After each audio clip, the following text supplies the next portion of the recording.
So again, a reminder, there will be a batch starting soon, both offline and online, with a 2-year foundation course with free NCERT sessions, and it will be a mains cum pre-integrated batch. Please contact for further information. Okay, let us start. It will be a UPSC course, okay, not there are MPSC courses as well. This is a UPSC course advertisement. It will start soon. It's an integrated batch, so please contact. Admissions open. If any further questions, please feel to comment in the comment with 2022. 2023 is over. उसके answer की नहीं थी हमारे पास, तो मैंने compile किए मेरे answers, बाकी इंस्टीट्यूट के आंसर वगैरह, और वैसे हमने वो किया. अभी 2022 का तो हमारे पास आंसर की है यूपीएससी का, तो उसके हिसाब से चलेंगे.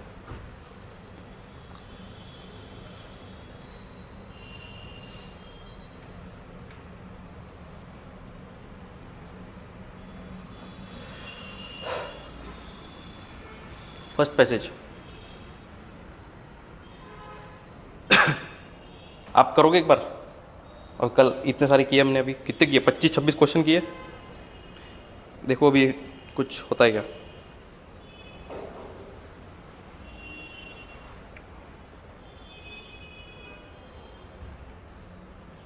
देखो maximum paragraph agriculture, economy, environment, इसी पे घूम रहे हैं. कुछ पैराग्राफ थोड़े जा रहे हैं बाहर, लेकिन मैक्सिमम पैराग्राफ जीएस, अगर यूपीएससी का सिलेबस पढ़ रहा है तो अब जीएस 3 का ही सब कुछ आ रहा है.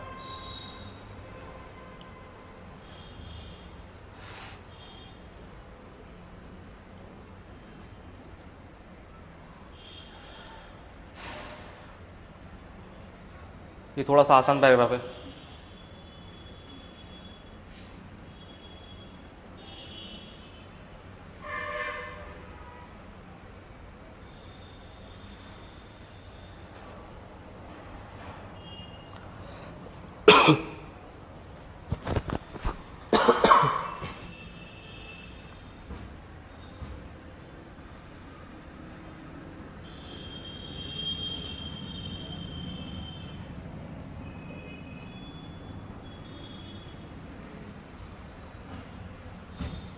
देखो अनसस्टेनेबिलिटी मतलब समझ रहे हो आप क्या है? दिस इज बहुत कॉमन टर्म है, ठीक है. फ्यूचर में सस्टेनेबल नहीं है. Unsustainability in production pattern is due to which of the following. बहुत ही मतलब ठीक है, देखते हैं. Heavy dependence on fossil fuels. Yes, ठीक है ना, कोई डाउट है? आगे ये भी राइट है. एक और दो तो करेक्ट है. ये तीसरा एक्सपांशन ऑफ रिसाइकलिंग. समझ रहे हो अभी क्या क्या कहना चाह रहा है?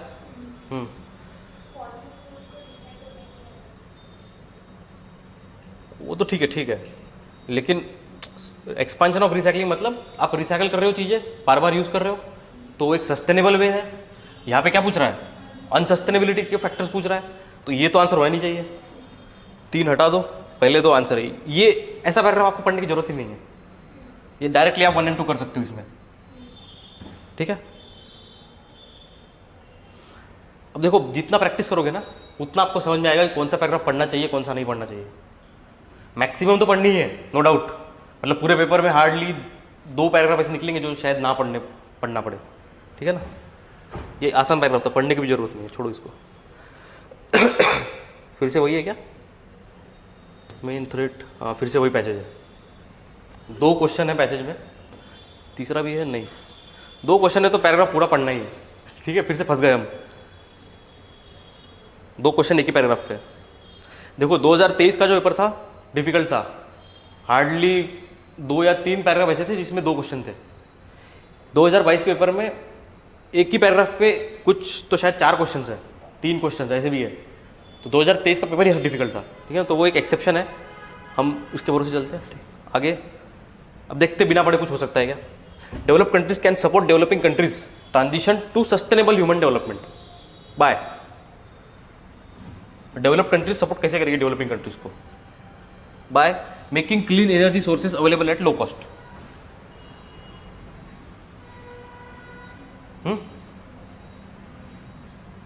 क्लीन एनर्जी सोर्सेज मतलब जिसमें पोल्यूशन नहीं हो रहा है, बेसिकली रिन्यूएबल्स. वो बहुत महंगे हैं आज के टेक्नोलॉजी के हिसाब से। तो अगर डेवलप्ड कंट्रीज वो क्लीन एनर्जी सोर्सेस हम डेवलपिंग कंट्रीज को लो कॉस्ट पे अवेलेबल कराती है, दैट इज फाइन इनफ। तो ये ऑप्शन तो फिलहाल सही है। Providing loans for improving their public transport at nominal interest rates.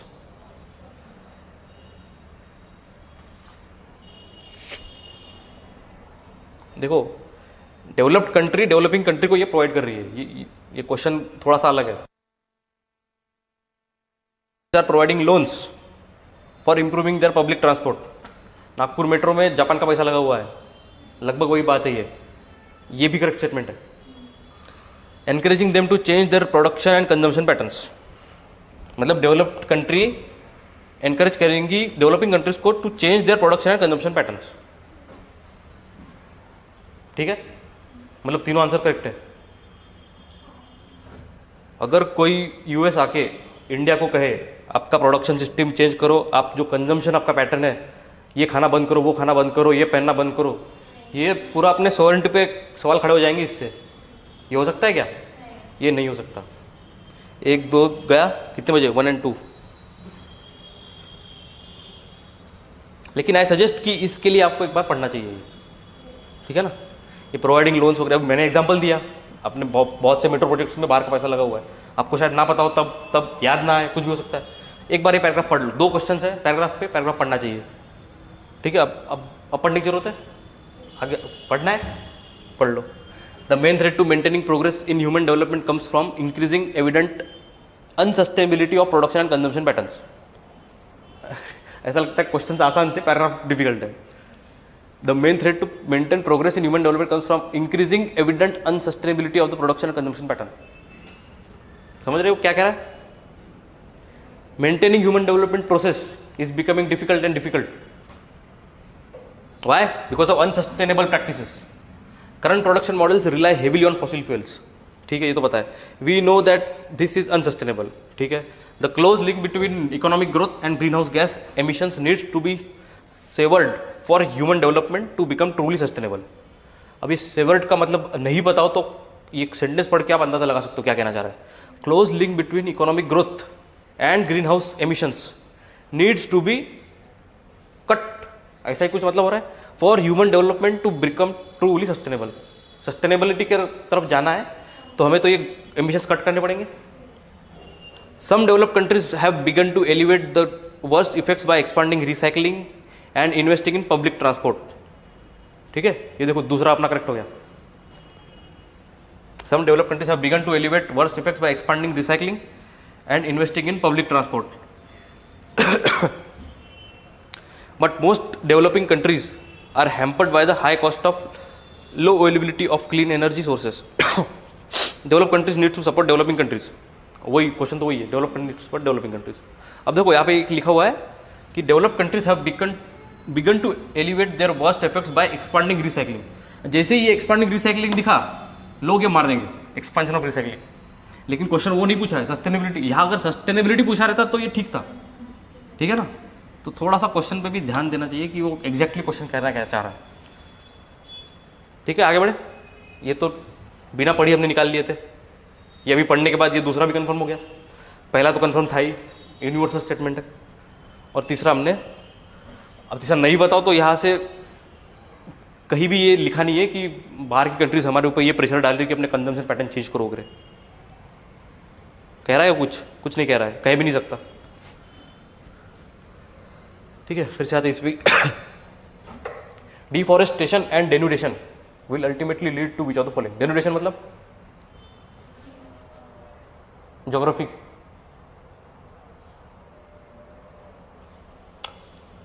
Denudation मतलब इरोजन, डिपोजिशन, ये सारी जो प्रोसेस है एक्सोजेनिक फोर्सेस से बनी हुई, उसको पूरा एक ओवरऑल नाम है डेनुडेशन।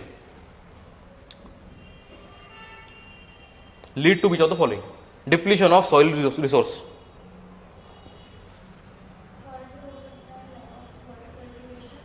पहले मतलब ये तो बताओ पहले, डिप्लीशन ऑफ सॉइल रिसोर्स ये हो सकता है क्या? Because of deforestation and denudation. Deforestation, ठीक है, डिफॉरेस्टेशन में कोई दिक्कत है? अब इससे डिप्लीशन ऑफ सॉइल रिसोर्स हो सकता है क्या? सॉइल रिसोर्स कम हो रहे हैं, सॉइल कम हो रही है, ये हो सकता है क्या इससे? हो सकता है। इरोजन का तो वही एक चीज है कि सॉइल रिसोर्स कम हो रहा है, तो ये तो ठीक है। अगला, shortage of land for common man.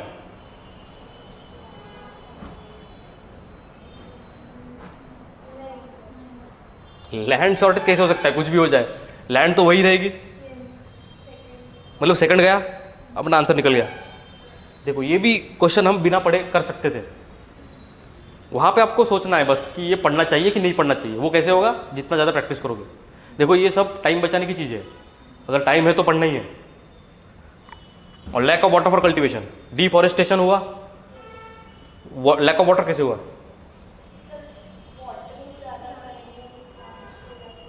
Plants का है यहाँ पे, फॉरेस्ट की बात हो रही है।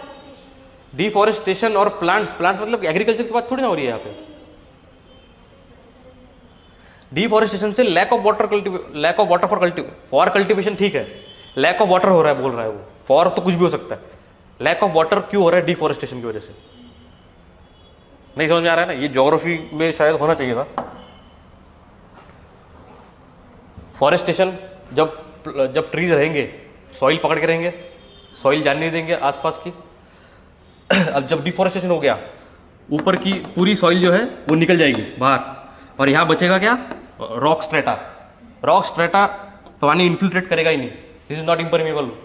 पानी बह जाएगा, रन ऑफ हो जाएगा पानी इन्फिल्ट्रेट ही नहीं करेगा तो पानी बचेगा ही नहीं, lack of water.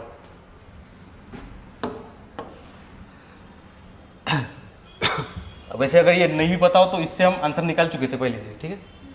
Shortage of land, ये तो होना ही नहीं है किसी भी। Which of the following statement best reflect message of the author? We assume that in democracy, any politician is qualified to administer a state.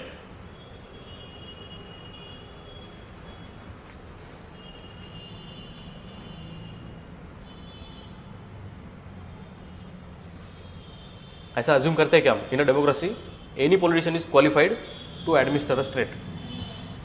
ऐसा हम अज्यूम करते हैं, तभी तो ऐसे बैठे सब लोग लोकसभा में, राज्यसभा में ऐसे ही तो बैठे हैं। क्यों? क्योंकि ऐसा हम अज्यूम करते हैं। कोई क्वालिफिकेशन मेंशन है ना? कॉन्स्टिट्यूशन में मेंशन है ना कहीं मेंशन है? मेंशन भी नहीं है, और हम वोट भी ऐसे कर देते हैं बिना कुछ सोचे समझे। तभी आज अगर आप क्रिमिनलाइजेशन का डेटा देखोगे तो 43% of Lok Sabha members are highly criminalised, ठीक है ना। तो ये we assume such things, that's why this statement is for now it is right, ठीक है। अब ये पैसेज के हिसाब से राइट नहीं है, हमें पता नहीं है अभी तक, हम इसको डायरेक्टली कैंसिल आउट नहीं कर सकते। Politician should be selected from those trend in administration. ये होना चाहिए, लेकिन कॉन्स्टिट्यूशनल ये करेक्ट है क्या? हमारे कॉन्स्टिट्यूशन में जो लिखा है उसके हिसाब से करेक्ट है क्या? तो ये तो बिल्कुल गलत स्टेटमेंट हो गया, ये इधर भी लिखा नहीं होगा। देखो ये पैसेजेस जो रहते हैं ना, you can safely assume they are right. अपने पूरे सिलेबस के हिसाब से दिस पैसेजेस आर राइट, ऐसा आप अज्यूम करके चल सकते हो, ठीक है ना। तो मतलब ऐसा नहीं होगा कि कॉन्स्टिट्यूशन के विरुद्ध बातें यहाँ पे लिखी होगी पैसेजेस में। तो politician should be selected from those trend in administration, ऐसा सिस्टम है ही नहीं अपने यहाँ पे। कोई भी बैठ सकता है इलेक्शन के लिए, कोई भी खड़ा हो सकता है। We need to devise a method of bearing incompetence from public office. अब क्या कहना चाह रहा है? We need to devise a method, एक मेथड डेवलप करनी पड़ेगी of bearing incompetence from public office. Incompetence मतलब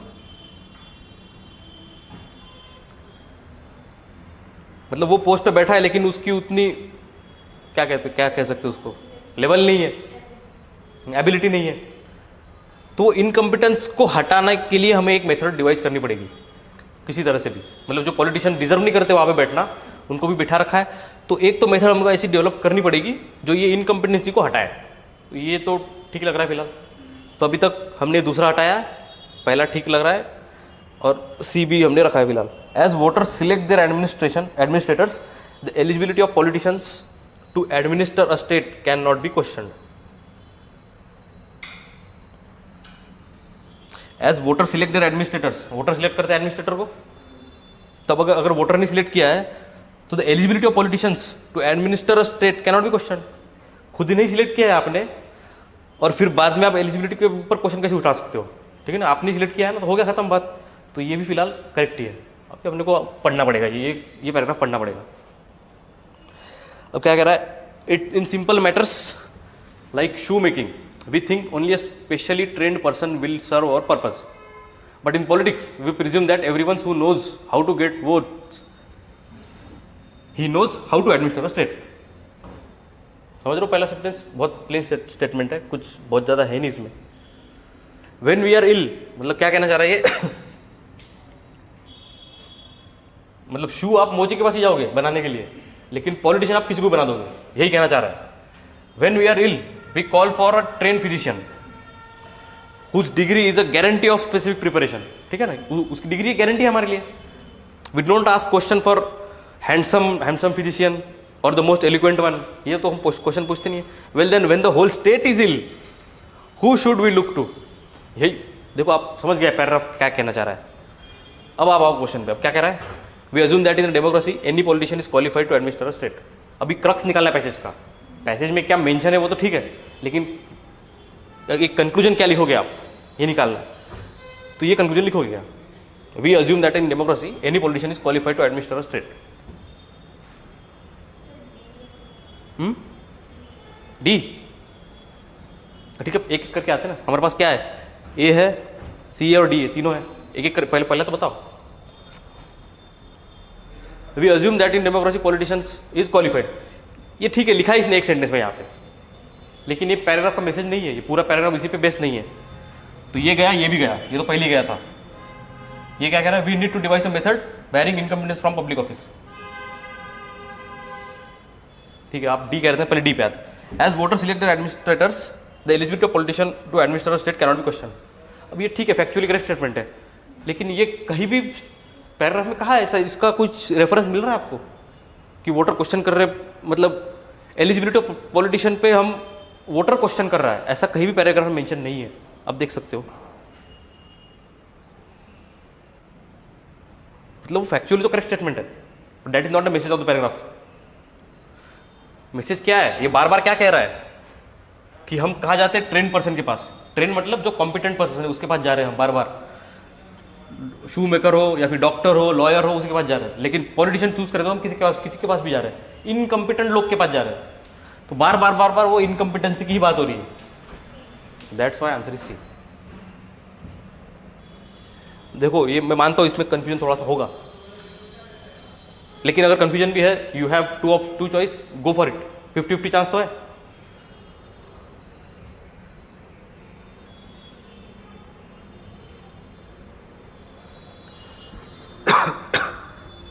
Why is methodology adopted in India to count poor debatable? पढ़ो, देखो.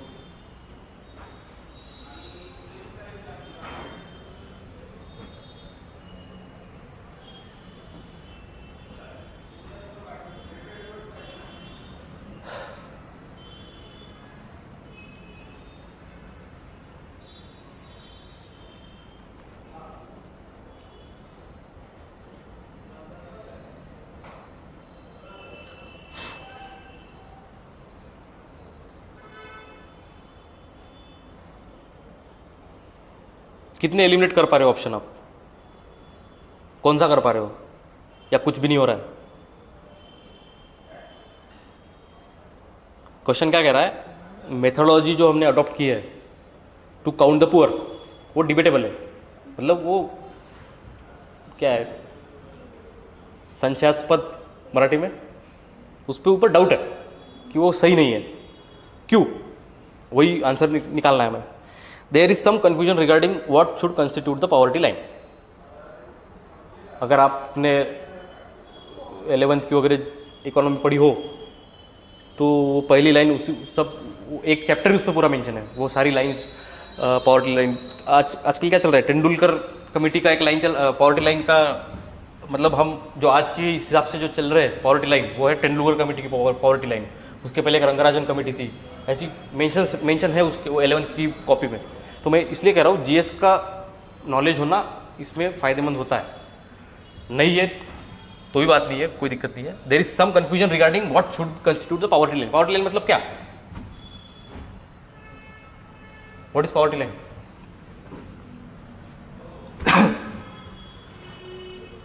मतलब एक बेसिक लाइन है इनकम की जिसके नीचे बिलो पॉवर्टी लाइन, उसके नीचे अबव पॉवर्टी लाइन. सिंपली इतना, अभी डेफिनेशन में नहीं जाते हम एग्जैक्टली इकोनॉमिकली क्या कह सकते हैं उसको, फिलहाल इतना ध्यान में रखो, ठीक है ना। पावर्टी लाइन बार बार आता है न्यूज पेपर में भी। देर आर वाइड वेरास, अब ये क्या कह रहा है, देर इज सम कन्फ्यूजन, ठीक है, ये तो स्टेटमेंट सही लग रहा है। हाँ, जिसको बिल्कुल अंदाजा नहीं है पावर्टी लाइन के बारे में उसको शायद ये डाउट में ही हो कि ये क्या है, ये सही है नहीं है, ठीक है, फिलहाल छोड़ दीजिए इसको। There are wide diversities in the condition of rural and urban poor.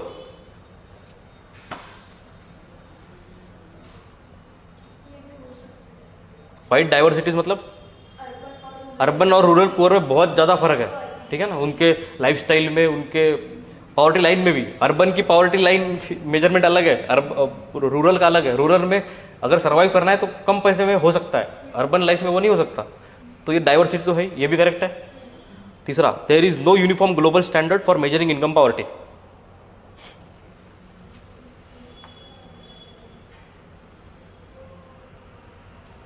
अब ये हो सकता है आपने करंट अफेयर में पढ़ा हो तो आप यस, और it is based on the proposition of poverty as meagre income और बाइंग कैपेसिटी। मेगर मतलब बहुत ही कम, बिल्कुल ही nominal. It is based on proposition of poverty as minimum income, कह सकते हो आप, मिनिमम इनकम और बाइंग कैपेसिटी। ये भी करेक्ट है, चारों करेक्ट लग रहे हैं अभी, ये पढ़ना ही पड़ेगा। The poverty line is quite unsatisfactory when it comes to grasping the extent of poverty in India. पहली लाइन वही कह रही है, देखो, poverty line is quite unsatisfactory when it comes to grasping the extent of poverty in India. मतलब poverty line के भरोसे पे हम एक्सटेंट ऑफ पॉवर्टी डिफाइन नहीं कर पा रहे, अनसेटिस्फैक्टरी है वो डिफाइन कर पाना। पहली लाइन तो ट्रू है, लेकिन सिर्फ पहली लाइन के भरोसे पूरा पैसेज का हम क्रक्स नहीं निकाल सकते, ठीक है ना, आगे पढ़ना पड़ेगा। It is not only because of its extreme narrow definition of who is poor and the debatable methodology used to count the poor, but also, मतलब सिर्फ डेफिनेशन हु इज पुअर की डेफिनेशन नहीं है हमारे पास, इसकी प्रॉपर डेफिनेशन नहीं है। फिर मेथोडोलॉजी भी हम जो यूज कर रहे हैं वो भी कोई मतलब किसी बड़े इंस्टीट्यूट में रिसर्च के बाद कोई तैयार हुई हो वैसा भी नहीं है, मेथोडोलॉजी भी शायद डाउट में ही है। फिर definition of who is poor वो भी डाउट में ही है, और also because of more fundamental assumption underline. और बहुत से अजम्पशंस होते हैं जो हम पावर्टी लाइन डिफाइन करने में यूज करते हैं कि अगर रूरल में होगा तो उसको ये लगेगा, ये अज्यूम करते हैं। कमिटी जो बैठती है ना पावर्टी लाइन डिसाइड करने में, काफ़ी अजम्पशन के साथ चलती है, उसको इतना चावल लगेगा, इतना गेहूँ लगेगा, इतना ये लगेगा, उतना वो लगेगा, उसके हिसाब से वो एक अमाउंट निकालते हैं, 1000 रुपये 1200 रुपये पर मंथ पर पर्सन, ऐसा एक पावर्टी लाइन डिफाइन करते हैं। तो उसमें भी काफ़ी अजम्पशंस रहते हैं, वो हो सकता है कुछ लोगों के लिए वो अजम्पशन सही हो, कुछ लोगों के लिए अजम्पशन गलत हो। इसलिए क्या कह रहा है, ये जो अनसेटिस्फैक्टरी नेचर है पावर्टी लाइन का, ये क्यों है, बिकॉज ऑफ डेफिनेशन गलत मतलब डाउट में, हु इज पुअर, मेथोडोलॉजी भी डाउट में, and also because of more fundamental assumption underlying it. Assumptions भी गलत, सही पता नहीं हमें क्या है। It is exclusively relies on the notion of poverty as insufficient income और इनसफिशिएंट पावर, परचेसिंग पावर। देखो यहां तक क्या बोल रहा है वो, कि जो पॉवर्टी लाइन हमने मेंशन की अभी तक, पॉवर्टी लाइन से जो हमने पुअर का डेटा निकाला है वो अनसेटिस्फैक्टरी है। फिर अगले पार्ट में क्या कह रहा है, वो क्यों अनसेटिस्फैक्टरी है, और फिर क्या कह रहा है कि वो किस पे बेस है, जो क्या किस पे बेस है, वो बस एक ही नोशन पे बेस है, किस पे, कि as notion of poverty as insufficient income and insufficient purchasing power. यही minimum income, minimum buying capacity, purchasing power मतलब बाइंग कैपेसिटी, ठीक है ना, इसी पे बेस है पूरा हमारा system. One can better categorise it by calling it income poverty. If poverty is ultimately about deprivation affecting human well-being, then income poverty is only one aspect of it. मतलब अगर पूरा पॉवर्टी लाइन हमारा सिर्फ इसी पे base है, किस पे बेस है, insufficient income and insufficient purchasing power, बस इसी पे बेस है। मतलब किस पे बेस्ड है, सिर्फ इनकम पे ही बेस है, बिल्कुल पैसा, इसी पे पॉवर्टी लाइन बेस है। कोई social, mental wellbeing, physical wellbeing इस पे मेंशन नहीं है, सिर्फ इनकम पे बेस है। तो फिर उसको पावर्टी लाइन क्यों कह रहे हो, ये कहना चाह रहा है। उसको पावर्टी लाइन मत, उसको क्या कहो, it can be better categorise it by calling it income poverty. एक इनकम पावर्टी ऐसा ही बोलो उसको, पूरी पावर्टी लाइन मत बोलो, क्योंकि पावर्टी सिर्फ इनकम के भरोसे पे नहीं होती है, ठीक है ना। अगर आप इकोनॉमी पढ़े होंगे, poverty is not only income based, poverty के बहुत सारे अलग अलग डायमेंशन है। अब क्या है वो आगे शायद दिया होगा। If poverty is ultimately about deprivations affecting human wellbeing then income poverty is only one aspect of it. देखो आगे फिर से वही मेंशन किया जो मैंने बताया अभी, पॉवर्टी में सिर्फ इनकम ही एक ही चीज नहीं है, अदर एस्पेक्ट्स भी है। Poverty of life in our view lies not merely in impoverished state in which person actually lives but also in lack of real opportunities। ठीक है ना, मतलब सिर्फ इनकम पे भी नहीं, अगर उसको अपॉर्चुनिटी नहीं मिल रही है आगे बढ़ने की, वो भी एक पॉवर्टी है, but also lack of real opportunities, also by social constants as well as personal circumstances to choose other types of living. Even the relevance of low incomes meagre positions and other aspects of what are standardly seen as economic poverty relate ultimately to their role in curtailing capabilities. देखो बार बार क्या क्या बात हो रही है, low income और मिनिमम पोजिशंस, पोजिशन मतलब buying capacity, and other aspects of what standardly seen as economic poverty relate ultimately to their role in curtailing capabilities, their role in severely restricting the choice people have to lead variable valued lives। थोड़ा सा ये paragraph tricky है, लेकिन ये इतना मैंने बोला उसके बाद आपको शायद समझ में आया होगा। आपको डायरेक्टली समझ में आया पैराग्राफ? नहीं आया तो फिर प्रैक्टिस करनी पड़ेगी आपको, क्योंकि पैराग्राफ तो ऐसे आने वाले हैं और डिफिकल्टी शायद बढ़ेगी। अपनी 22 का पेपर है, एक साल पहले का, इस साल का तो और देखा आपने क्या था। ठीक है ना, अब आप देखो क्या कह रहा है, देयर इज सम कंफ्यूजन। ठीक है, ये तो पहली लाइन में डिनोट कर दिया, देयर इज सम कंफ्यूजन। और हमने ये क्या, there are wide diversities in condition of rural and urban poor, यह कहीं मेंशन है? किसी ने डिवाइड किया है रूरल अर्बन पुअर को? नहीं किया। ये हम आसानी से कट कर सकते हैं, इसका जरूरत नहीं है। There is no uniform global standard for measuring income poverty.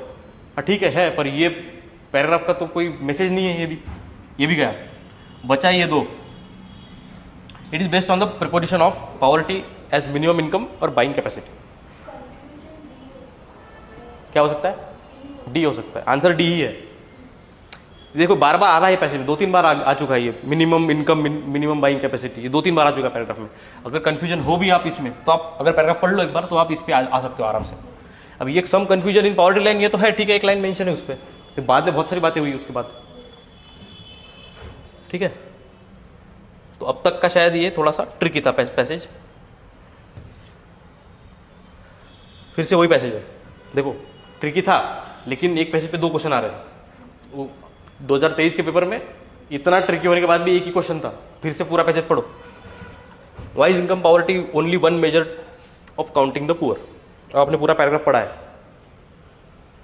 अब इसने कोई क्रक्स वक्स नहीं पूछा है, क्रक्स वगैरह हो गया, मतलब जो इसने क्या पूछा है, why income poverty only one measure, बिल्कुल स्पेसिफिक क्वेश्चन पूछा है। तो अभी आंसर स्पेसिफिक हो सकता है, अभी जनरल आंसर ढूंढने के मत जाओ। ठीक है ना, अब क्या कह रहा है, why is income poverty only one measure based on this passage. It talks only of one kind of deprivation ignoring all others. deprivation मतलब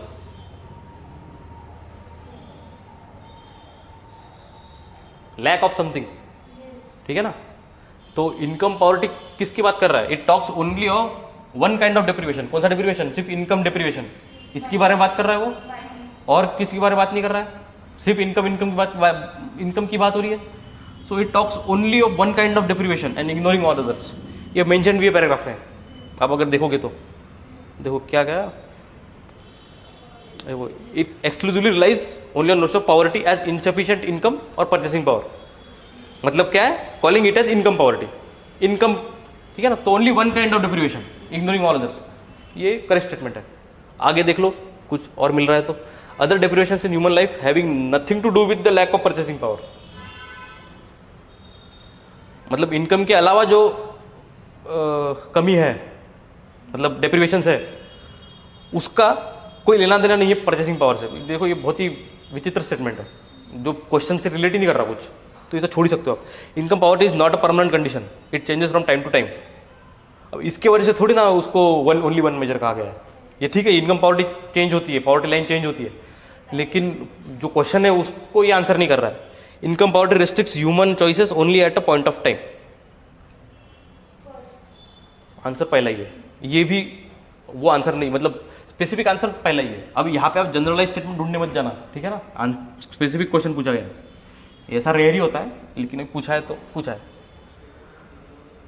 तीसरा क्वेश्चन उसी पैसेज पे, तो ये भले ही डिफिकल्ट पैसेज है लेकिन टाइम बचाएगा आपका। What does the author mean by poverty of life?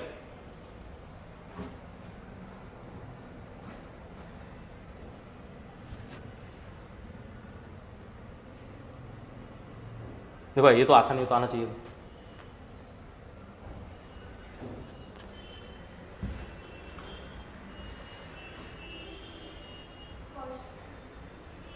और कोई?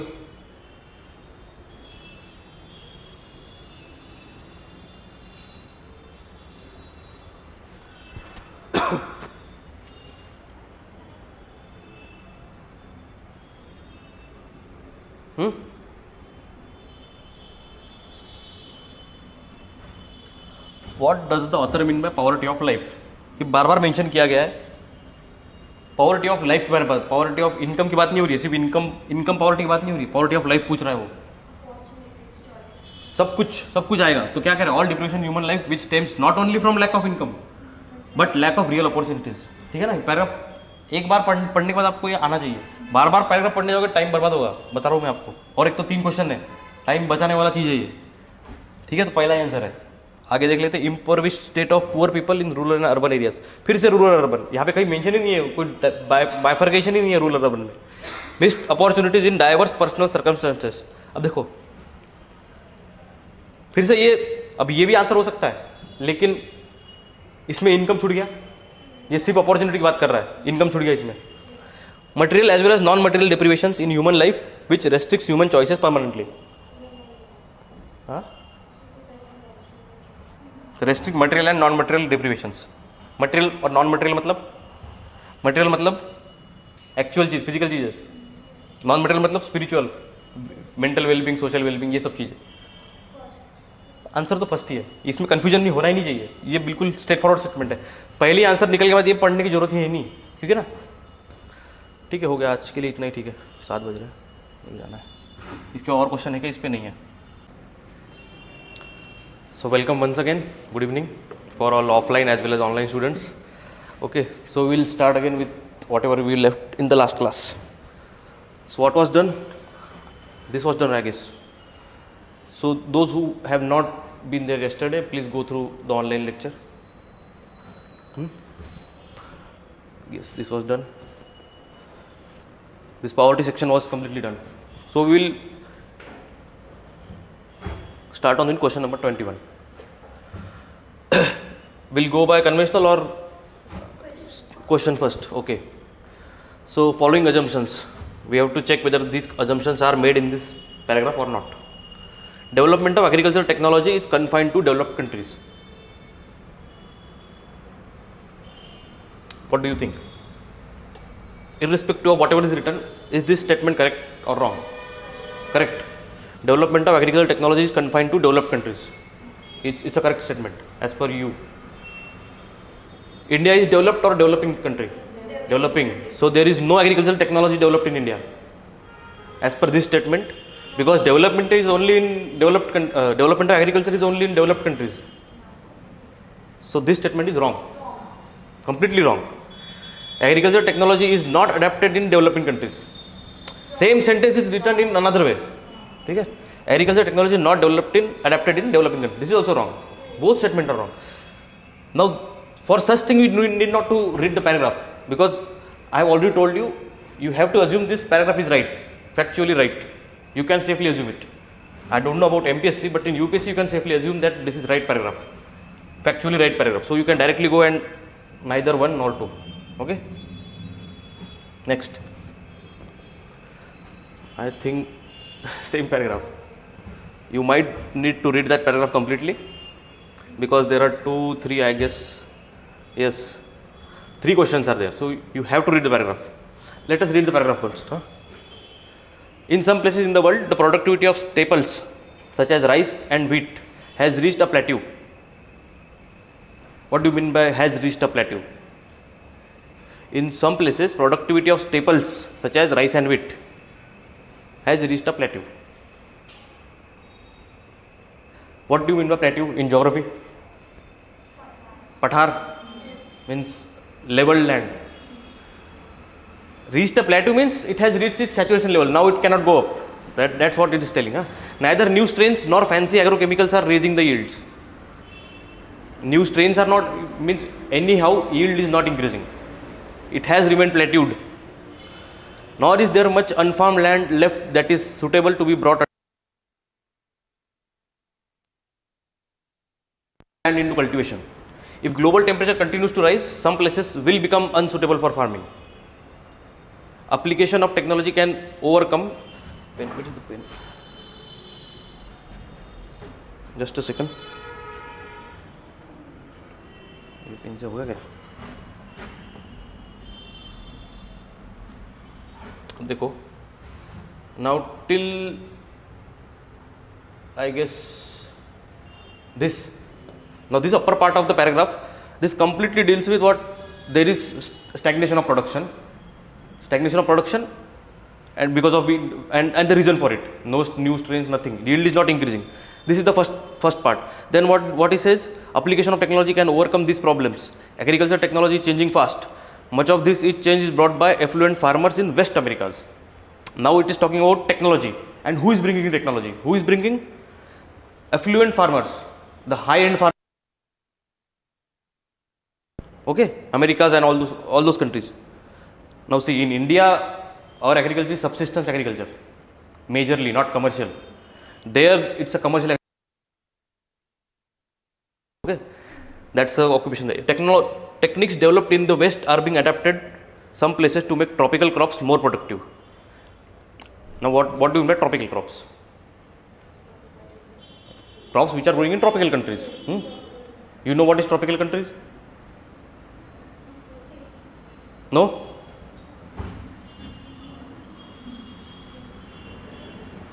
This is Earth.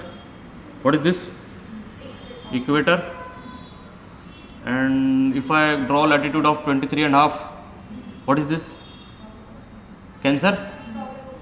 Karkavritta in Marathi. And this? Capricorn. Now I don't know what it is called in Marathi. Makar. Okay. Now whatever is in this area is tropic, because these are called as tropics. Why these are called as tropics? I guess you know that. Perpendicular sunset. Tropical region. So crops growing in tropical regions. Their improvement in technology is also happening where? In Western countries. Then means what is happening? Now after this paragraph, after this part, up to I guess approximately this part, it is talking about technology. Here it was talking about what? Lack of productivity, lack of yield. Lack of yield and reasons. Then it is talking about technology. Who is doing the technology? Then in developing world, that applies as much as to existing farming techniques as it does to the latest advance in genetic modification. Okay, means what is saying कि developing world में जितना ज़्यादा ये जरूरी है genetic modification वगैरह, उतना ही ज़्यादा एडवांसमेंट इन एग्रीकल्चर भी, वो भी इतना ही जरूरी है. ठीक है. Extending to small holders and subsistence farmers of Africa, Asia, best of today's agriculture practices in such simple matters as how much fertilizers to apply and when would lead to greatly increased availability of food for humanity.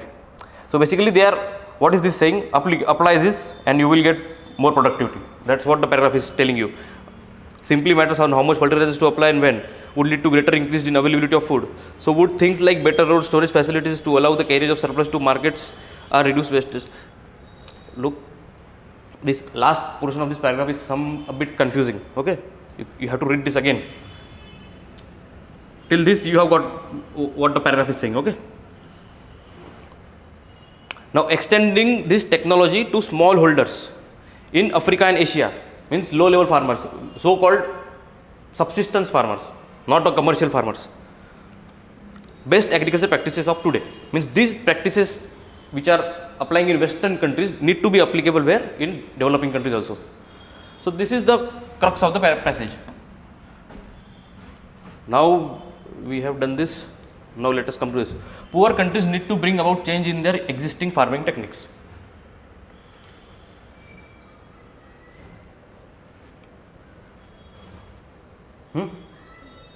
Fine. He is asking assumptions and not crux of the passage. Okay. So poor So this is mentioned in this paragraph. Poor countries need to bring changes. Developed countries have better infrastructure and they waste less food. Huh? Wrong? Means it might be correct, might not be, but it has nothing to do with the assumptions given in the paragraph. Okay. So what is the answer? A. Just a second, I will bring the pen.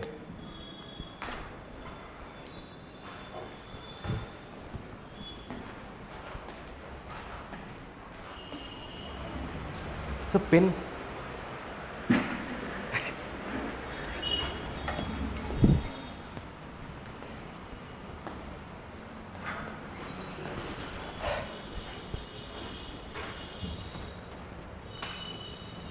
Next question on the same paragraph. Growing enough food for future generations will be a challenge.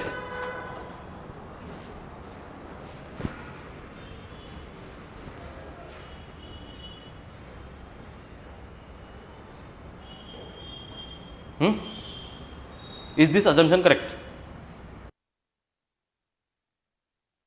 Future generation will be a challenge. Look at this first statement. It has reached a plateau. We are not able to increase the production.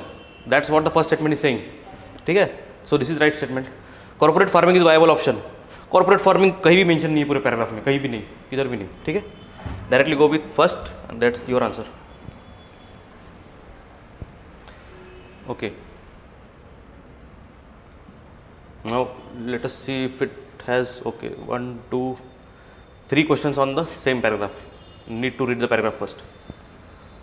Natural selection cannot anticipate future environments on the earth. Now you need to know what is natural selection. पता है?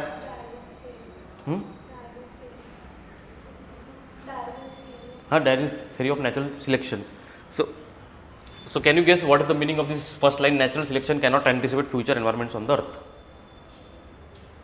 ये समझ पा रहे हो आप इस statement का मीनिंग क्या है?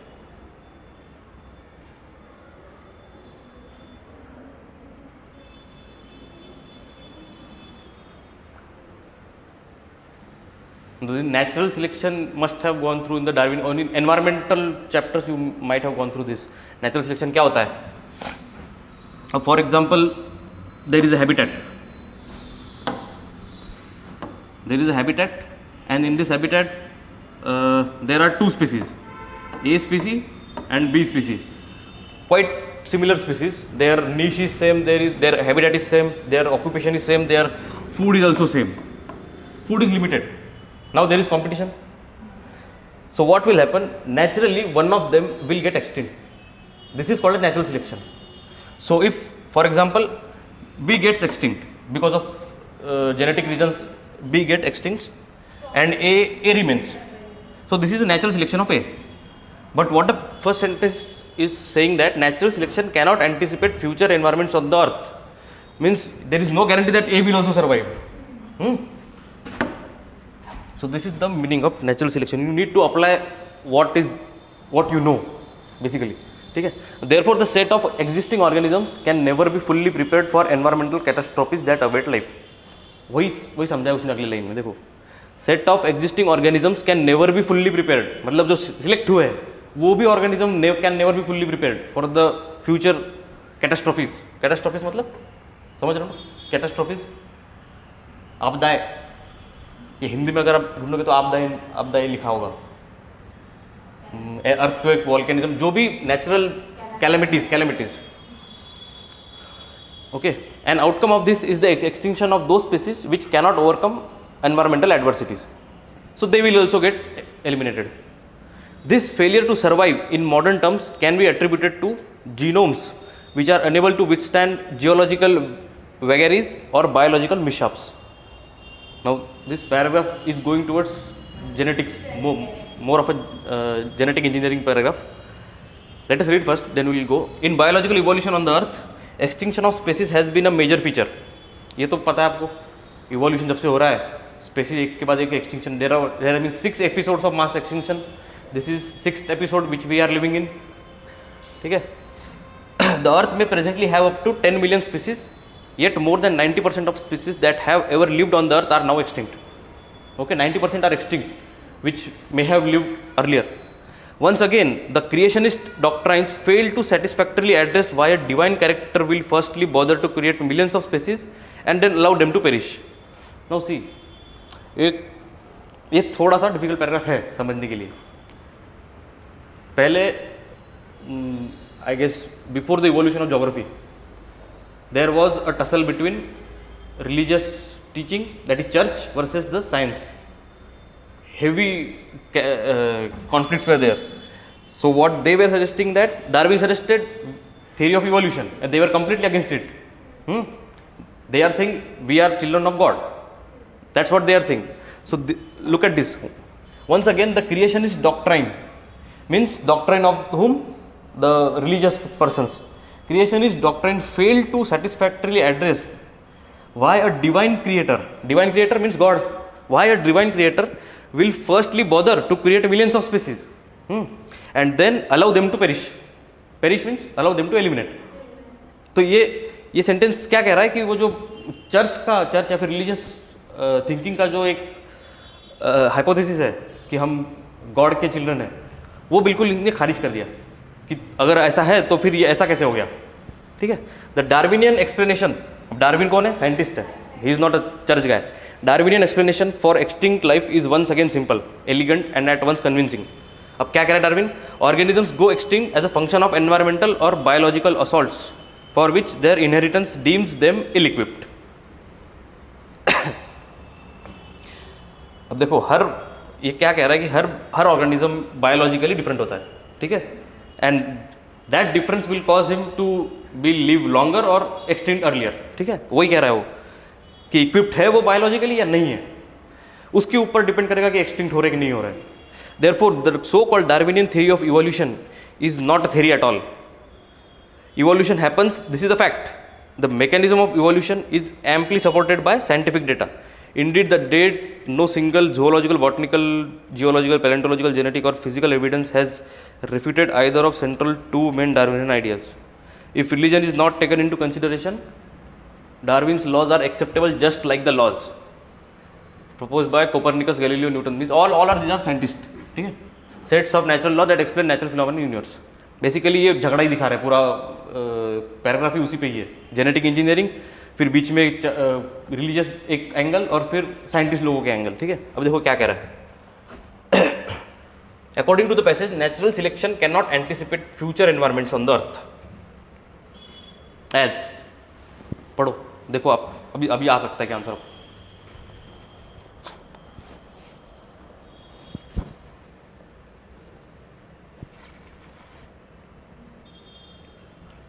देखो ऑप्शन, देखो आपको एक एलिमिनेट करना है बस. 3 तो सही है, ऑप्शन नहीं बता दिया.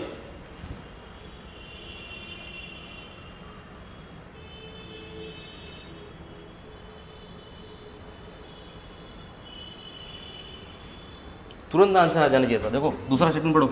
All the existing species would get extinct as their genomes will not withstand biological mishaps. All existing species would get extinct. ऐसा हो सकता है? ऐसा नहीं हो सकता, हो भी नहीं सकता. और यहाँ पे लिखा भी है उसने कि जो बायोलॉजिकली इल इक्विप्ड है वही जाएंगे, बाकी बचे रहेंगे. तो ऑल तो नहीं जाने वाले. तो 2 गलत हो गया. क्या आंसर रह गया? 1, 3, 4. अब पढ़ लो एक बार. Species not fully prepared to face the environmental changes that await them will face extinction. ये तो पहली लाइन है. Inability of genome to withstand environmental changes would result in extinction.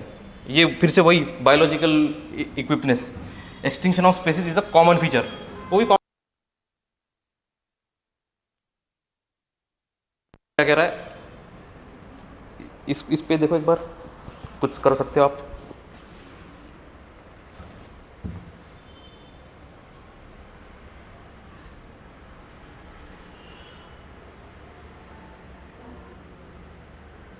For online students, please follow what we are doing in the class.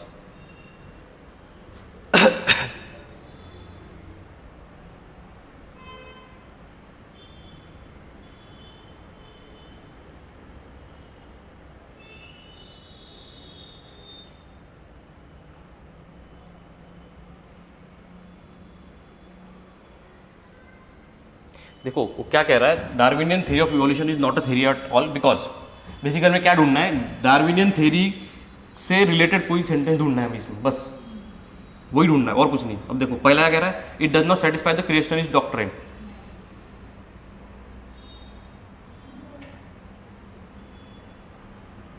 सही है ना ये तो।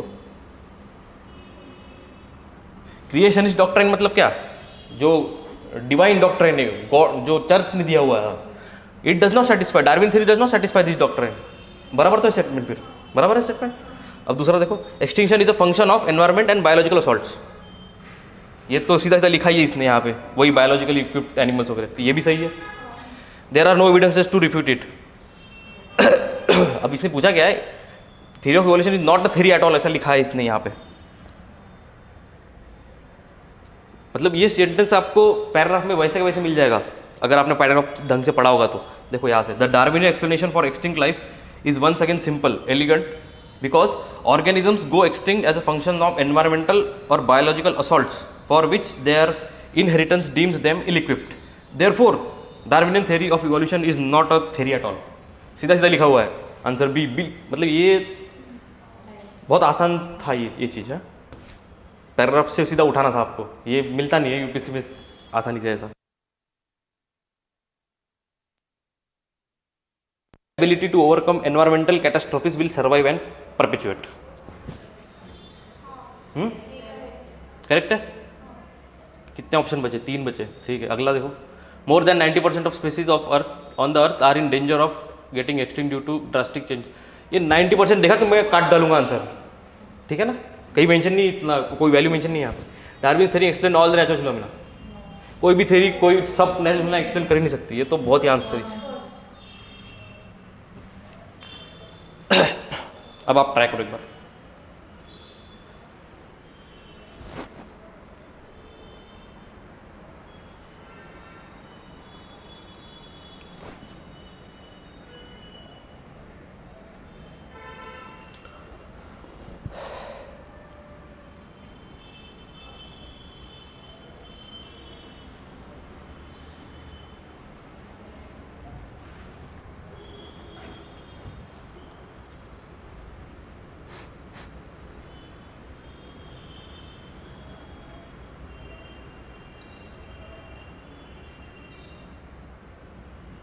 छोटा पैराग्राफ है, पढ़ लिया होगा अब तक।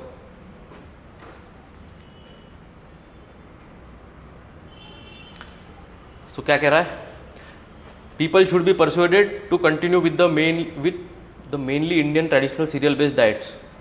देखो पैराग्राफ छोटा है, पहले पढ़ लेना पड़ेगा। देखो अब मैंने कल ही कहा था आपको, थोड़ा सा आपको कॉमन सेंस लगाना पड़ेगा, टाइम पे प्रेजेंस ऑफ माइंड देना पड़ेगा कि हम क्या करें। पहले बिल्कुल रिजिड माइंड लेके मत जाओ एग्जाम में। अब इतना सारे स्टेटमेंट्स है, बड़े बड़े स्टेटमेंट्स है। फर्स्ट रीड द पैराग्राफ, वो छोटा पैराग्राफ है, ठीक है। With study economic growth, higher literacy and increasing skill levels, the number of Indian middle class families has gone up exponentially.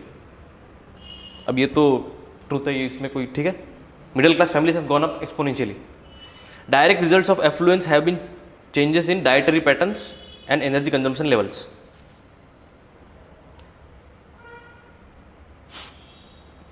क्या समझ रहा है इससे आपको? एक तो मिडिल क्लास फैमिलीज बढ़ रही है, फिर direct results of the affluence have been changes in. अब एफ्लुएंस मतलब क्या, मराठी में कैसे बताऊंगा,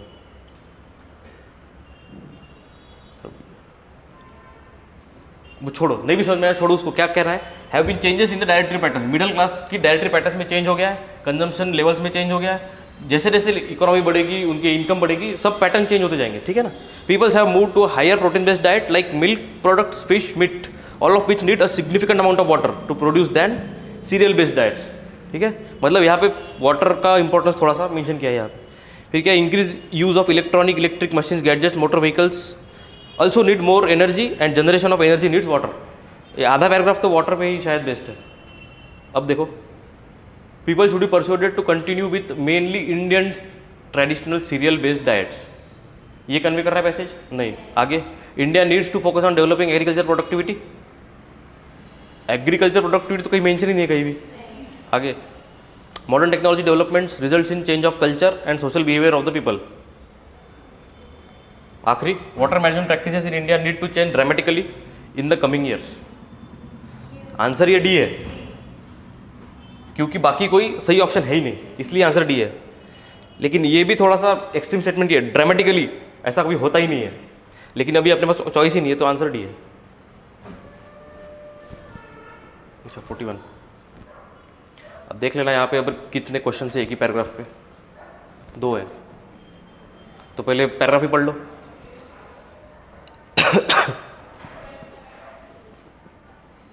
पढ़ लो।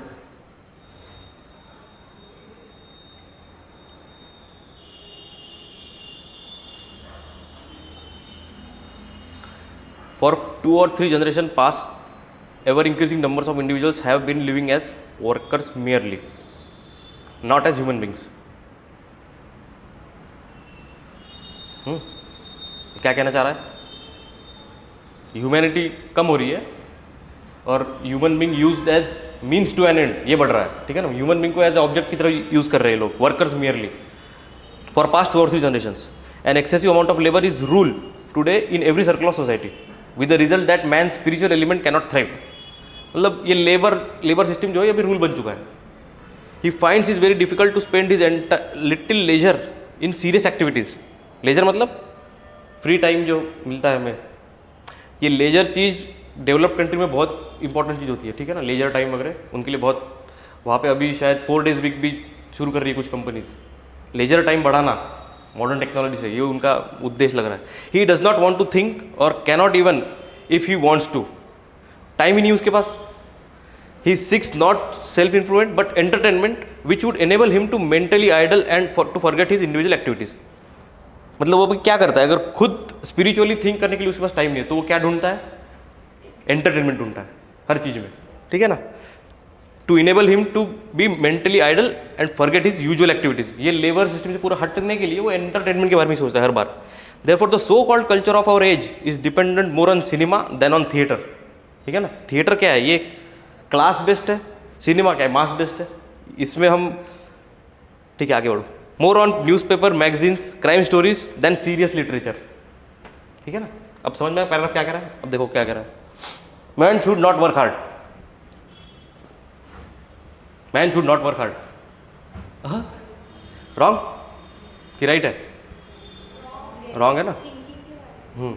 The great evil of our age is overstrain. ये बता रहा है पैसेज, मेन आइडिया पैसेज की.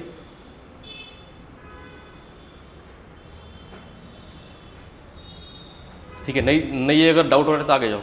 Man cannot think well and man cannot care for spiritual welfare. देखो ये तो हमने लिमिट कर दिया, ये तो गलती है. अब 3 में थोड़ा सा कंफ्यूजन लग रहा है. Man cannot care for spiritual welfare, ये ठीक है मेंशन है, पर वो पूरी आइडिया नहीं है थीम की. सी क्या कह रहा है, मैन कैनॉट थिंक वेल. ये तो इतना रिजिड स्टेटमेंट तो आंसर हो ही नहीं सकता. हाँ, इतना सीधा सीधा मैन कैनॉट थिंक वेल. तो बचता क्या है, the great evil of our age is overstrain. वही बात चल रही है यहाँ पे.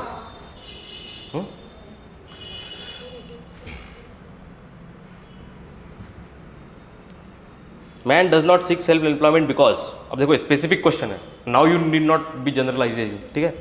Man does not seek self improvement because he is not intellectually capable. नहीं, गलत. ठीक है. He has no time to do so. ठीक है. He is distracted by materialism. आगे तो पढ़ो. Loves amusement and is mentally idle. Amusement मतलब क्या, entertainment, and is mentally idle. पहले दो हटा दिए, इन दोनों में कंफ्यूजन है. Is distracted by materialism.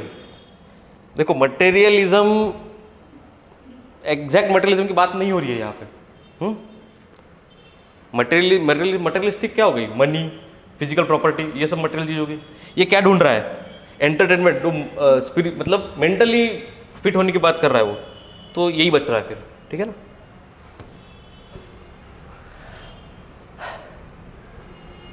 बदल गया पैराग्राफ, पढ़ो directly. The number of illiterate people will decrease. अच्छा ये क्या पूछा है, which of the following would invariably happen in the country when demographic dividend has begun to operate. अब you need to know what is demographic dividend. पता है सबको. पता है ना? इस पे और एक क्वेश्चन है? नहीं है।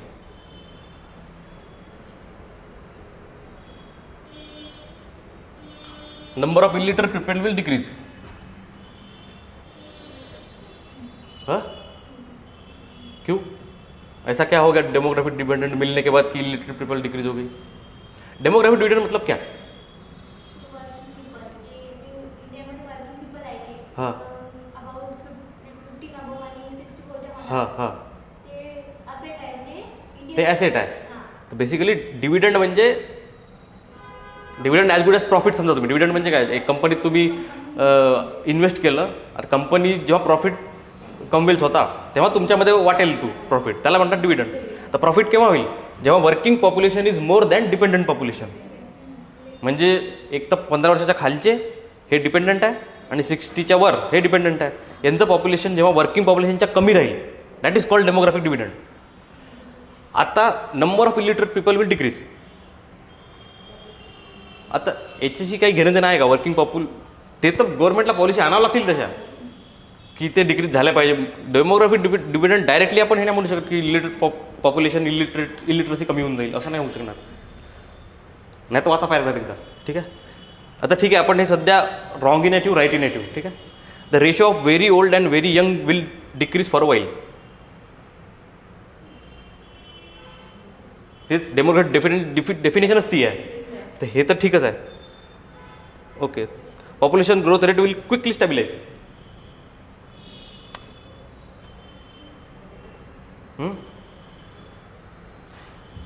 पॉप्युलेशन ग्रोथ रेट, तुम्ही पॉप्युलेशन जॉग्राफी नावाचा एक चॅप्टर म्हणजे असतो जॉग्राफीमध्ये पण वाचला आहे.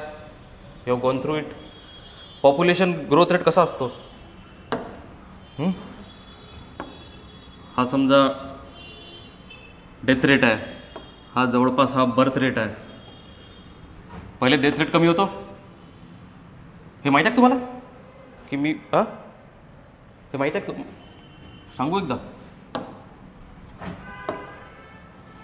कोणत्याही कंट्रीमध्ये, कोणत्याही इकॉनॉमीमध्ये पहिले काय होईल इनिशियली. आता हे समजा खूप म्हणजे कंट्री इव्हॉल्व्ह होत आहे, समजा आत्ता कंट्री इव्हॉल्व्ह होत.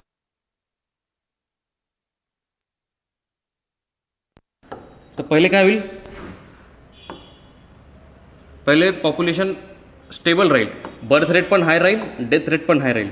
कारण की बर्थ रेट हाय राहील, पोरं जास्ती होतील, पण because of no health medical facilities death rate will also be high. त्याच्यामुळे त्यांना पॉप्युलेशन मेंटेन करायला तेच हे करायचं. मग नेक्स्ट फेज असा येईल की पहिले सायन्स टेक्नॉलॉजी वाढेल आणि डेथ रेट कमी होईल. डेथ रेट पहिले कमी होतो, नंतर बर्थ रेट लगेच कमी होत नाही. This will take socio economic development to take place, then birth rate will go down. आणि जर आपण यालाच पॉप्युलेशनमध्ये कन्वर्ट केला तर काही असं दिसलं आपलं पॉप्युलेशन असं स्टेबल होतं. पॉप्युलेशन पहिले वाढतं and then it will stable down. So population growth will quickly stabilize, असं कधीच होणार नाही. आणि असं हे स्टेटमेंट बघा, will quickly stabilize, this is extreme statement. You can easily remove 3. आता तुम्हाला प्रॉब्लेम आहे 1मध्ये, तर एकदा वाचून घेऊ आपण काय म्हणतात. The demographic dividend which has begun in India and is expected to last another few decades is a great window of opportunity. The demographic dividend is a window of opportunity. The demographic dividend is basically a swelling in the working age population, which conversely means that the relative ratio of very young and very old will for a while be on decline. ठीक आहे, तर second सेंटेन्समध्ये तेच लिहून आहे. From the experience of Ireland and China we know that this can be a source of energy and the engine of economic growth. म्हणजे चायनामध्ये demographic डिव्हिडंडचा पुरेपूर उपयोग झालेला आहे. इंडियामध्ये तसा झाला नाही आहे. का? कारण की पॉप्युलेशन लिटरेट नव्हतं आपल्याकडे. The demographic dividend tends to raise a nation's savings rate, since in any nation it is working age population that is the main saver. तोच कमवेल तर तेव्हाच इकॉनॉमी वाढेल. ठीक आहे. And since the savings rate is an important driver of the growth, this should help elevate our growth rate. However, the benefits of demographic dividend depend on the quality of the working age population. Quality म्हणजे काय? परत लिटरसीवरच येतात तो. So we cannot simply say that demographic dividend आला म्हणजे people literate झाले. ठीक आहे, याच्यावरूनच निघालं आमचं की हे पहिला स्टेटमेंट रॉंग आहे.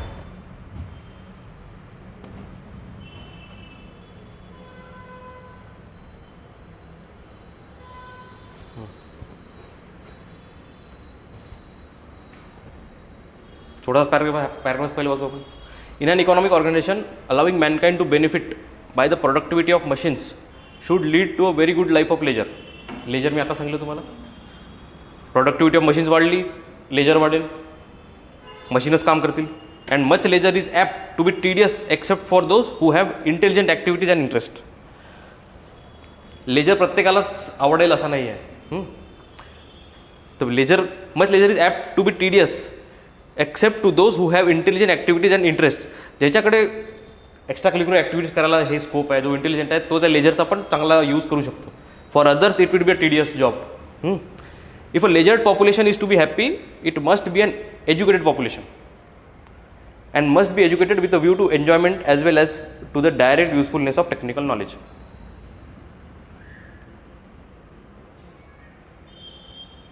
ठीक आहे, पहिले सांगितलं त्यांनी की लेजर पाहिजे, मग सगळेच जण लेजरसाठी म्हणजे those are not eligible. Eligible म्हणण्यापेक्षा we need educated population to enjoy that laser.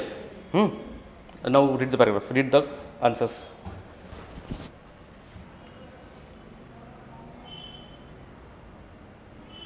Only an educated population can best make use of benefits of economic progress.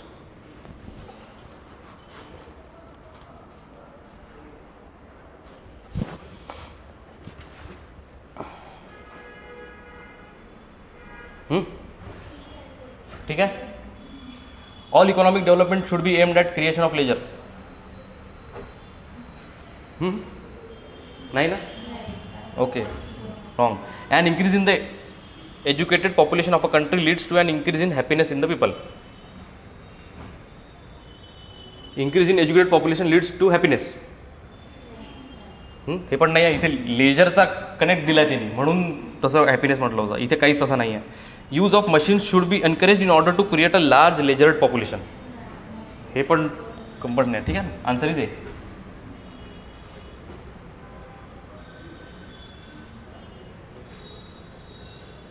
दोन तर बघा, 2 question. If presents bring less thrill now that we are grown up, perhaps it is because we have too much already. Presents म्हणजे काय? Gifts bring us less thrill now. Why? Because we have too much already. Or perhaps it is because we have lost the fullness of joy of giving and with it the fullness of joy of receiving. म्हणजे ते gift देणं घेणं याच्यातला Joy संपला आहे सध्या. Children's fears are poignant. Their miseries are acute and they do not look too forward nor too far backward.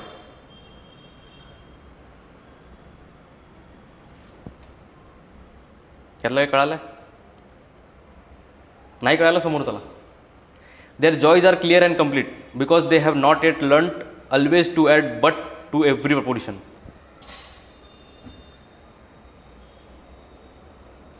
हे कळलं तुम्हाला?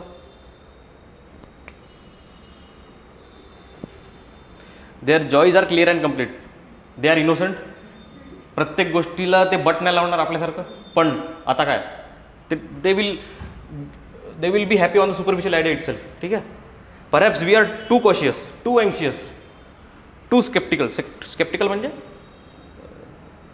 प्रत्येक गोष्टीला अतिविचार करणं किंवा डाऊटमध्ये राहणं. Perhaps some of our cares should shrink if we thought less about them and entered with more single minded enjoyment into happiness. ठीक आहे ना, कळलं तुम्ही पॅराग्राफ काय म्हणत आहे? आता बघा क्वेश्चन.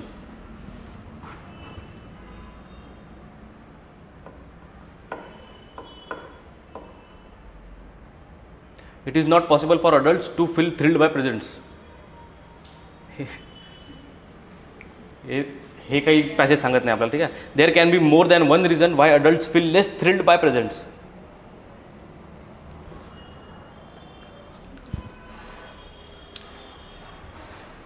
ठीक आहे, हे थोडंसं डाऊटफुल स्टेटमेंट आहे, थांबावं. पण the author does not know why adult feel less thrilled by presents. The author knows it. Adults have less capacity to feel the joy of loving or being loved. Capacity to feel the joy of loving or being loved.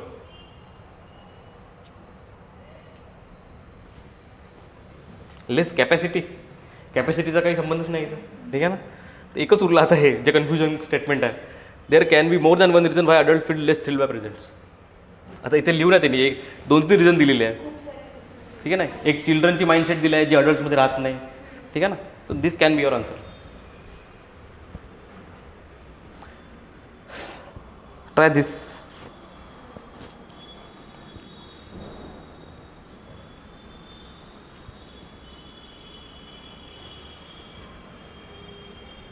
याच्यात अजून एक आहे का? नाही आहे. So we can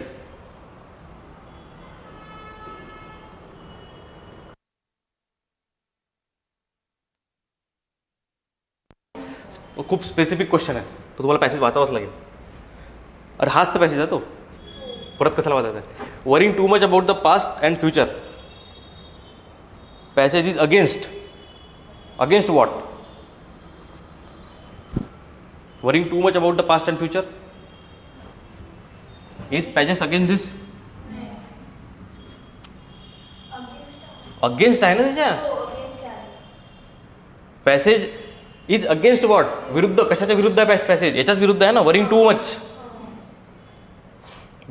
Bing in the habit of thinking about present, याच्या अगेन्स्टमध्ये नाही आहे पॅसेज.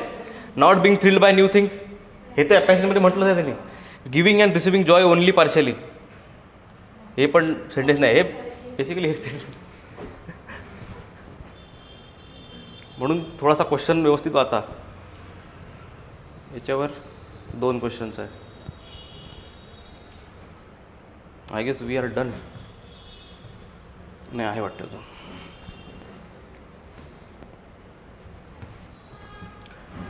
ठीक आहे.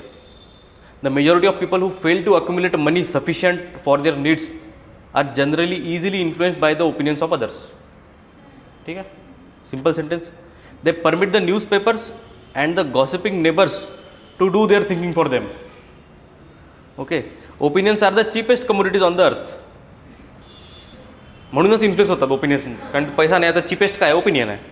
Everyone has a flock of opinions ready to be wished upon by anyone who will accept them. If you are influenced by opinions, when you reach decisions you will not succeed in any undertaking. ठीक आहे ना. if you are influenced by others opinion you will not succeed. आता बघा passage.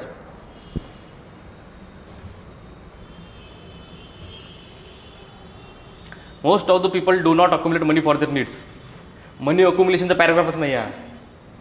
Most of the people will never fail to accumulate money for their needs. Most of the people never fail to accumulate money for their needs. बघा. Most of the people do not accumulate money. Most of the people never fail to accumulate money for their needs.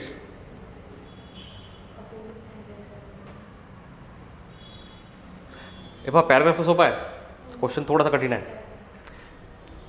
आता काय म्हटलं त्यांनी? Most of the people do not accumulate money for their needs. Basically ते म्हटलेलं आहे पॅराग्राफमध्ये. ठीक आहे. सध्या आपण याला कॅन्सल नाही करू. Most of the people never fail to accumulate money for their needs. ठीक आहे. हा गेला. There are people who fail to accumulate money for their needs. There are people. ठीक आहे. There is no need to accumulate money. हे तर रॉंगच आहे. आता प्रॉब्लेम आहे ए आणि सीमध्ये. आता मला सांगा याच्यातलं, मी काल सांगितलं जर कन्फ्युजन असेल 2 मध्ये, so we need to choose the more comprehensive general statement. आता यातलं जनरल काय आहे? सी आहे. मोस्ट पीपल म्हटलं इथे देर आर सम पीपल्स. थोडासा हा ट्रिकी आहे क्वेश्चनमध्ये. पॅराग्राफचा सोपा होता, परत तेच आहे main idea of the passage. आता हा बहुतेक क्वेश्चन सोपा जाईल, कारण की पॅराग्राफ समजलेला आहे आपल्याला. People should not be influenced by others opinion. Truth आहेच आहे, आणि ही आयडिया पण आहे पॅसेजची सध्या. ठीक आहे. बाकीचे वाचले नाही आपण. People should accumulate as much as money. हे पण मनी अक्युमुलेशनचा पॅराग्राफच नाही आहे. मगाशी हा थोडा स्पेसिफिक क्वेश्चन होता, इम्प्लाइड इन द पॅसेज.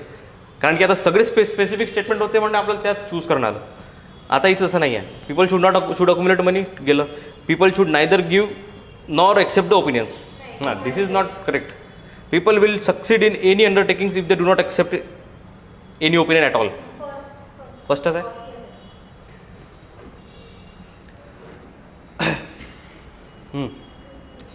खूपच छोटा पैराग्राफ है.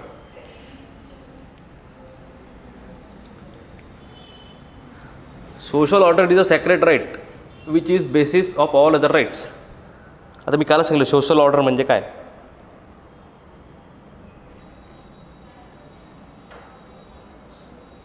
Nevertheless, this right does not come from the nature and must therefore be founded on conventions. हे बघा पहिले प्री हिस्टॉरिक टाइम्समध्ये स्टोन एज मॅनमध्ये वगैरे आता जर कॉम्पिटिशन आहे कशासाठी तरी तर they will go completely in out, they will kill each other. ठीक आहे ना. There was no social order. जसं जसं इव्हॉल्व झाला मॅन, पॉप्युलेशन वाढलं, देन त्यांनाच कळालं की आपण असं जगू शकणार नाही, आपल्याला काहीतरी सिस्टीम बनवावं लागेल. देन सोशल ऑर्डर केम. तुम्ही इथे बसले आहे, तुम्हाला भीती नाही आहे कशाचीच. ठीक आहे ना, म्हणून तुम्ही बसलेले आहे. That is called social order. Social order is a sacred right which is basis of all other rights. Social order नसेल तर दुसऱ्या राईटचा काही मतलबच नाही आहे. Nevertheless this right does not come from the nature and this must come from founded conventions. ठीक आहे. आता बघा question. Conventions are the sources of rights of man. Correct है? Correct है. Rights of man can be exercised only when there is a social order. राईटच आहे. हे बघा मी पहिलेच सांगितलं, तुम्ही जसंही ओनली नेवर एव्हर असे वाचाल डायरेक्टली त्याला काट नाही करायचं आहे. ठीक आहे ना. You need to read the statement properly. Social order काय म्हटलं त्यांनी, इज अ सॅक्रेड राईट. इथेच त्यांनी एक्स्ट्रीम लिहिलेलं आहे, सॅक्रेड राईट आहे, त्याच्याशिवाय काहीच नाही. म्हणजे याचा अर्थ हा स्टेटमेंट करेक्ट आहे. Right of man can be exercise only when there is a social order. So both statements are correct. Last paragraph असेल हा. 1 2 नाही अजून एक आहे. झालं 3.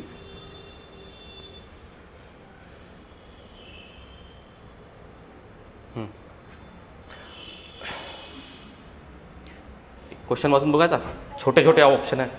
हां वाचावं लागेल. ठीक आहे पॅसेज वाचा, काही हरकत नाही. पण मी जेव्हा तुम्हाला हा सांगितला होता हा पॅसेज, 1 मिनटं. नाही हा नाही.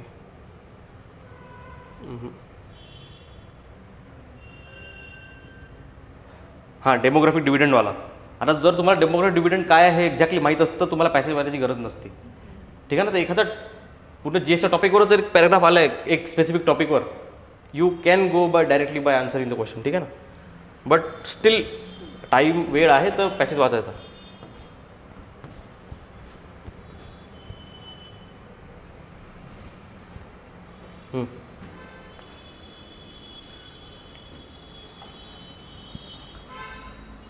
To encourage research is one of the functions of a university. Contemporary universities have encouraged research not only in those cases where research is necessary, but on all sorts of entirely unprofitable subjects as well. ठीक आहे. रिसर्चसाठी profit loss बघत नाही आहे, प्रत्येक सब्जेक्टमध्ये research होत आहे. And universities are encouraging it. Scientific research is probably never completely valueless. म्हणजे तुम्हाला रिझल्ट फायनल तुमच्या हिशोबाने भेटलाच पाहिजे असं काही कंपल्शन नाही आहे. It is still value, it has still value. However silly and insignificant it may seem, however mechanical and unintelligent the labour of the researchers, there is always a chance that results may be of value to the investigator of that talent, who can use the facts collected for him by uninspired but industrial researchers as the basis of some fruitful generalization. आता बघा एवढा मोठा sentence आहे पण त्याचा सार फक्त एवढाच आहे, हीच saline is never completely व्हॅल्युलेस.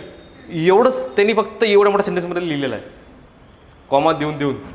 हाऊएव्हर silly insignificant, however mechanical unintelligent, there is always a chance that results may be of value. To whom?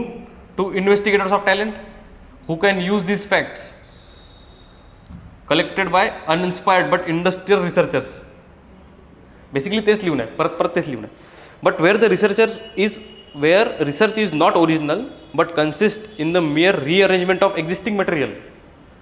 where its object is not scientific but literary or historical, there is a risk of whole business becoming merely futile.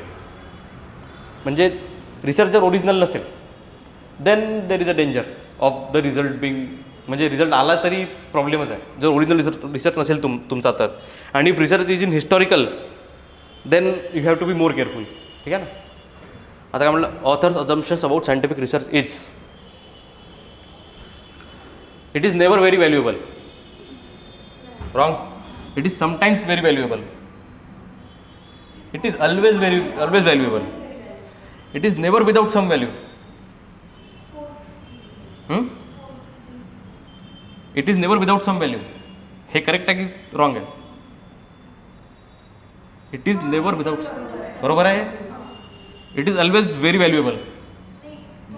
सी बरोबर आहे. म्हणून पूर्ण वाचत, चारही वाचत जा. हे नसतं तर मी हे केलं असतं, पण बघा त्याच्यापेक्षा थोडी जनरल स्टेटमेंट आहे. Some value, without some value काहीतरी व्हॅल्यू भेटणार आहे. इथे व्हेरी व्हॅल्युएबल लिहून आहे. According to the author, not many research results can be of value to an intelligent investigator.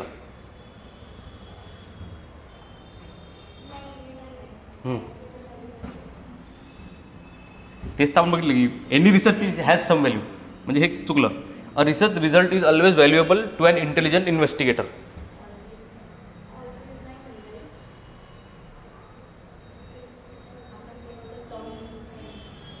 ठीक आहे, सध्या हे ठेवू आपण. मग म्हटलं any research result can be of value to an intelligent investigator.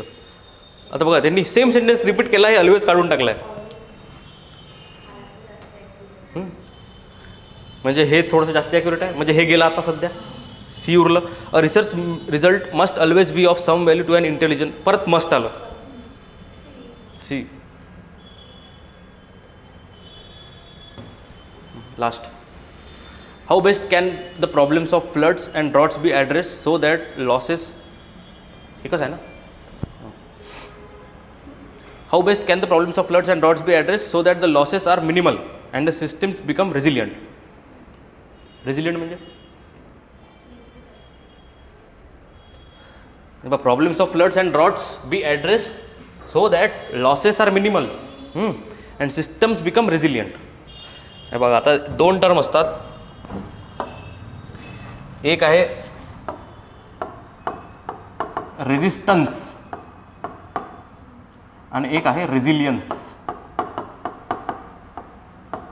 I think these are same but same नाही. आता रेझिस्टन्स म्हणजे काय, आता एक समजा आपल्याकडे लँड आहे, त्याच्यावर it is properly of vegetated land, forest सगळं मेंटेन आहे, सगळं आहे. आता एखाद्या वेळी फ्लड्स आली तर ही सॉईल आहे, आता फॉरेस्टेड लँड आहे, सॉईल पकडून राहील, इरोजन सहजासहजी होणार नाही. ठीक आहे ना. That is called resistance. होणारच नाही काही. रेझिलियन्स म्हणजे काय, होऊन गेलं पण कॅपॅसिटी आहे याच्यात अजूनही की वापस सगळी सॉईल वापस येईल. म्हणजे जी सिच्युएशन पास झाली, एक ही आपली सहनशक्ती आहे समजा, सहनशक्तीपर्यंत पोचून जर हे वापस आलं दॅट इज कॉल्ड रेझिस्टन्स. जर सहनशक्ती क्रॉस झाली पण पुन्हा आपण याच्यावर आलो दॅट इज कॉल्ड रेझिलियन्स. ठीक आहे ना. आता ही टर्म सांगायचा काही अर्थ नव्हता इथे तसा, म्हणजे रेझिलियंट सिस्टीम पाहिजे आपल्याला. ठीक आहे ना. म्हणजे काही प्रॉब्लेम जरी झाला तरी वापस आणता आला पाहिजे त्या जागेवर. In this context one important point that needs to be noted is that India gets too much water, about 75% of annual precipitation during monsoon season. Book concentration, summer concentrated precipitation आहे आपल्याकडे, फक्त मॉन्सूनमध्येच पडतं. Maximum 75% in 3 months and too little for remaining. This skewed water availability has to be managed and regulated. Skewed म्हणजे एक तर्फा म्हणू शकतो आपण. ठीक आहे ना. तर काय सांगितलं इथे, फ्लड्स, त्याचं रिझन सांगितलं आहे. काय रिझन आहे, 75% 3 महिन्यात पडत आहे पाऊस आणि ते मॅनेज करता आलं पाहिजे. आता वाचा question. Constructing huge concrete storage tanks and canals across the country. हां, हा मेसेज आहे पॅसेजचा नाही आहे. Changing the cropping patterns and farming practices.